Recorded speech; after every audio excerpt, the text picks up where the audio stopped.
Hello বন্ধুরা, welcome back to my channel. কেমন আছো তোমরা সবাই? আশা করছি প্রত্যেকে ভীষণ ভালো আছো। বন্ধুরা, আজকের ভিডিওটা কিন্তু তোমাদের জন্য একটু অন্যরকম, একটু ইন্টারেস্টিং হতে চলেছে, কারণ এই ভিডিওটার জন্য রিকোয়েস্ট তোমরা অনেকে করেছিলে। দিদি, আমার ঠোঁটের চারপাশটা কিন্তু খুবই কালো হয়ে যাচ্ছে।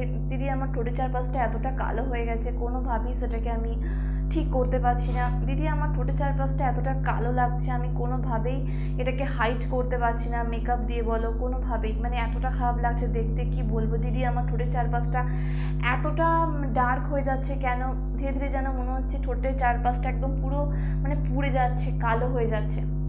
তুমি কিছু রেমেডি আমাদের সঙ্গে শেয়ার করো, তুমি কিছু টিপস আমাদেরকে দাও যাতে আমাদের ঠোঁটের চারপাশে এই ব্ল্যাক ভাবটা রিমুভ হয়ে যায়। দিদি, তুমি এমন কিছু সিক্রেট টিপস আমাদের সঙ্গে শেয়ার করো যাতে আমাদের ঠোঁটের চারপাশের এই ডার্কনেসটাকে আমি সহজে রিমুভ করে ফেলতে পারি। বন্ধুরা, এত প্রশ্ন পেয়ে পেয়ে আমি জাস্ট মানে পাগল হয়ে গেছি, তাই এটা নিয়ে আমি অনেকদিন ধরে রিসার্চ করছিলাম যে কেন আমাদের ঠোঁটের চারপাশটা কালো হয়ে যায়। সবার প্রথমে তোমাকে এটা জানতে হবে, আমাদের ঠোঁটের চারপাশটা কালো হয়ে যাওয়ার কিন্তু অনেক কারণ থাকে। ফার্স্ট অফ অল, ঠিকঠাকভাবে সানস্ক্রিন না ইউজ করা। সেকেন্ড, এক্সফোলিয়েট না করা। স্কিন সেল জমে জমে কিন্তু এই জায়গাগুলো কালো হতে শুরু করে। এছাড়াও প্রচুর পরিমাণে টক্সিন জমে জমে কিন্তু আমাদের এই জায়গাগুলো কালো হয়ে যায়। যারা প্রচুর পরিমাণে ফাস্টফুড খাও, প্রচুর পরিমাণে অয়েলি ফুড খাও, তাদের কিন্তু দেখবে এই জায়গাগুলো কালো হয়ে যায়। আবার ঘাটটা, গলাটাও দেখবে কালো হতে শুরু করে, কারণ এই জায়গাগুলোতে কী হয়, অয়েল জমে।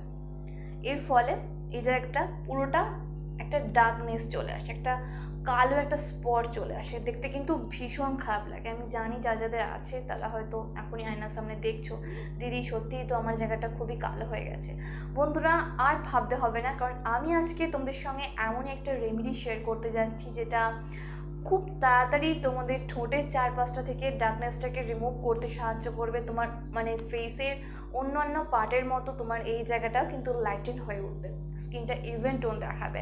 সো চলো আর বেশি কথা পারবো না, তাড়াতাড়ি গিয়ে দেখিয়ে দিই যে স্পেশাল DIY রেমেডিটা তৈরি করতে কী কী ইনগ্রিডিয়েন্টসের প্রয়োজন পড়ছে। সবই আমাদের ঘরের কিচেন বেস ইনগ্রিডিয়েন্টসই লাগবে। তার আগে কিন্তু অবশ্যই আমার চ্যানেলটিকে সাবস্ক্রাইব করে পাশে দেওয়া বেল আইকনটিকে অন করে রেখো আমার এমনই ইন্টারেস্টিং ভিডিও রোজ দেখার জন্য। আর হ্যাঁ, ভালো লাগলে কি করবে, একটা লাইক এন্ড শেয়ার করতে একদম ভুলবে না। So let's role.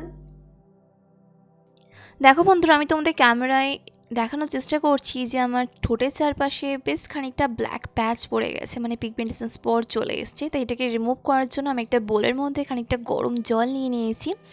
এরপর এতে রুমালটাকে ডিপ করে কুইজ করে নেওয়ার পর এই রুমালটা দিয়ে আমি একটুখানি স্টিম দেবো আমার ঠোঁটের চারপাশের এরিয়াটাতে। এতে কি হবে, যে ডেড স্কিন সেলগুলো বসে আছে সেটা একটুখানি নরম হয়ে যাবে। এরপর যে স্টেপটা করব সেটা খুব ভালোভাবে কাজ করবে। নেক্সট, একটা বোলের মধ্যে নেবে 1 থেকে 1.5 চামচ বেসন, 1 চামচ কফি পাউডার, অল্প একটু হলুদ গুঁড়ো, হাফ চামচ extra virgin pure coconut oil, একটা গোটা টমেটোর রস। তোমাদের স্কিনে যদি টমেটোর রস স্যুট না করে সেক্ষেত্রে তোমরা আলুর রসও ব্যবহার করতে পারো। নেক্সট আমি এতে অ্যাড করব হাফ পাতিলেবুর রস। পাতিলেবুর রস না স্যুট করলে আলুর রস দেবে, যে কোনো একটা ব্যবহার করলেই হবে। দিয়ে এবার ইনগ্রিডিয়েন্টসগুলোকে খুব ভালো করে আমি একসাথে মিক্স করে নেব, তাহলেই রেডি হয়ে যাবে আমাদের স্পেশাল DIY প্যাক। এবার এটাকে নিয়ে খুব ভালো করে আমি আমার ঠোঁটের চারপাশে অ্যাপ্লাই করব। বন্ধুরা, তুমি যখনই এটাকে অ্যাপ্লাই করবে তার আগে অবশ্যই কিন্তু স্টিম দেবে, স্টিম দেওয়াটা কিন্তু মাস্ট। তারপর একটু থিক লেয়ারে খুব ভালো করে ঠোঁটের চারপাশে এটাকে ইউজ করবে। বেস্ট রেজাল্ট পাওয়ার জন্য তোমায় কিন্তু এটাকে এভরি অল্টারনেট ডে করে ইউজ করতে হবে। আমি তোমাদের গ্যারান্টি সহকারে বলতে পারি 7 দিনের মধ্যে তোমার ঠোঁটের চারপাশে পিগমেন্টেশন স্পটটা দেখবে পুরোটা রিমুভ হয়ে গেছে। তুমি যদি স্টেপ বাই স্টেপ এটাকে রেগুলার ফলো করো তাহলে এটার রেজাল্ট তুমি 3 থেকে 4 দিনের মধ্যে ফিল করতে শুরু করবে। আর আমি এটার মধ্যে যে সমস্ত ইনগ্রিডিয়েন্টস ব্যবহার করেছি, এই প্রত্যেকটা ইনগ্রিডিয়েন্টস আমাদের স্কিনের জন্য ভীষণ বেনিফিশিয়াল। সবথেকে মেন যে ইনগ্রিডিয়েন্ট সেটা হচ্ছে টমেটোর রস আর পাতিলেবুর রস। টমেটোর রস অ্যান্ড পাতিলেবুর রস আমাদের স্কিনের উপর একটা ব্লিচের কাজ করে, স্কিন থেকে পিগমেন্ট স্পটটাকে রিমুভ করে দেয়। তাই এই দুটো তোমাকে অবশ্যই ইউজ করতে হবে। যদি এই দুটোর মধ্যে কোনো একটা তোমার স্কিনে স্যুট না করে সেক্ষেত্রে তুমি আলুর রসও ব্যবহার করতে পারো। এটাকে খুব ভালো করে ইউজ করে নেওয়ার পর 10 থেকে 15 মিনিট তোমার স্কিনটাকে এভাবেই রেখে দেবে যতক্ষণ এটা ড্রাই হয়ে আসে। যখন দেখবে হালকা ড্রাই হয়ে এসছে, তারপর হালকা হাতে জেন্টালি এটাকে স্ক্রাব করবে। এতে আমাদের স্কিন থেকে যে ডে স্কিন সেলটা সেটা সম্পূর্ণ উঠে যাবে, স্কিন টোনটা লাইটেন ব্রাইটেন হয়ে উঠবে। কারণ এই প্যাকটার মধ্যে আমি ব্যবহার করেছি বেসন, হলুদ গুঁড়ো আর ব্যবহার করেছি কি বলতো, কফি পাউডার কিন্তু স্কিন থেকে সান ট্যানটাকে যেমন রিমুভ করবে, স্কিনটাকে এক্সফোলিয়েট করবে, স্কিন টোনটাকে লাইট অ্যান্ড ব্রাইটেন করে তুলবে।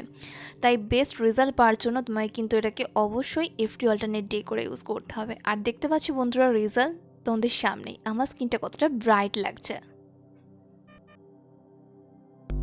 Thanks for watching guys. I hope ভিডিওটা তোমাদের জন্য একটু হলেও হেল্পফুল হয়েছে। যদি ভালো লাগে তাহলে অবশ্যই একটা লাইক করো, শেয়ার করো তোমার ফ্রেন্ডস ফ্যামিলির সঙ্গে। ফার্স্ট টাইম দেখলে কিন্তু চ্যানেলটাকে সাবস্ক্রাইব করতে একদম ভুলো না। তোমরা আমাকে ফলো করতে পারো ফেসবুক আর ইনস্টাগ্রামে, যেটার লিঙ্ক তোমরা ডেসক্রিপশন বক্সে পেয়ে যাবে। ততক্ষণ খুব ভালো থেকো, নিজের খেয়াল রেখো, নিজেকে ভালোবেসো, আর মনে রেখো লাভ ইউ অল।